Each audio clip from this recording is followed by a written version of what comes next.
right, let's move on.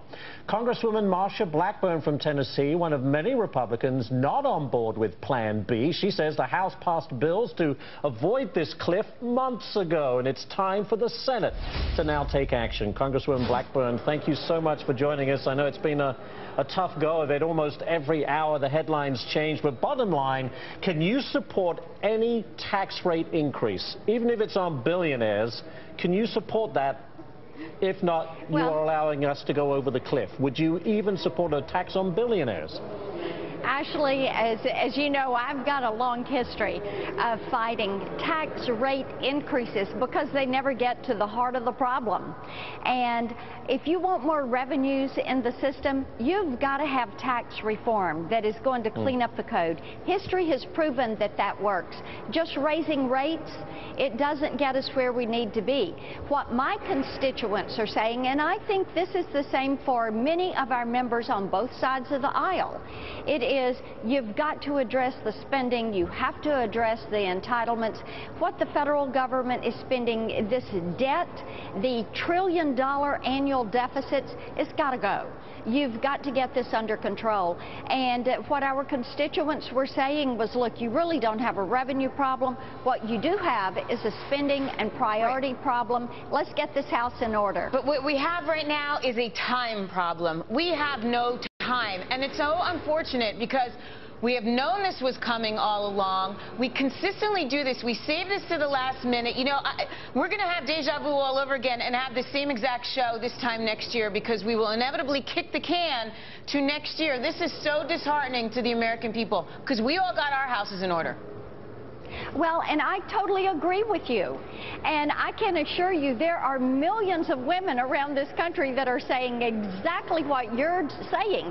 Didn't you see this coming? And indeed, the House has passed bills. You can look at reconciliation that was passed on May 10th. Tax extenders on August 1st, sequestration August 2nd, the pathway to tax reform on September 19th.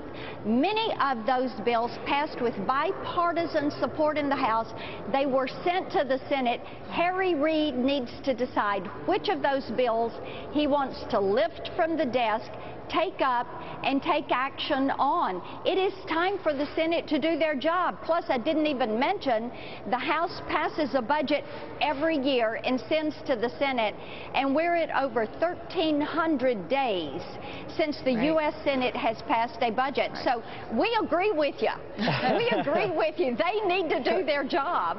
Congresswoman, look, conservatives called last night's non-vote on Plan B a great day for America, but does it weaken Speaker Boehner's negotiation position with the White House? Actually, quite the contrary. What it does is Speaker Boehner is stronger now than he has ever been. And here's the reason why.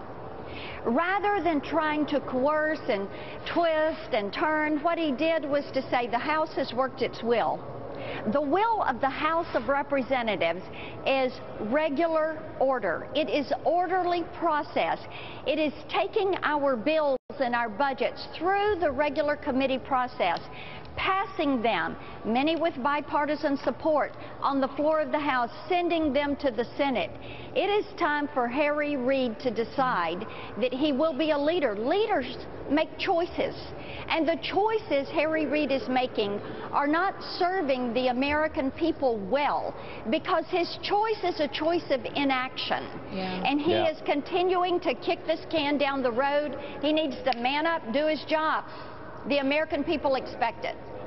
And that's the perfect last line for that. Representative Blackburn, thank you so much for taking the time to be with us. It's always good to be with you. Thank you. Thank you very much. Everyone has to man up. That's right. Come on now. The country's like dangling here.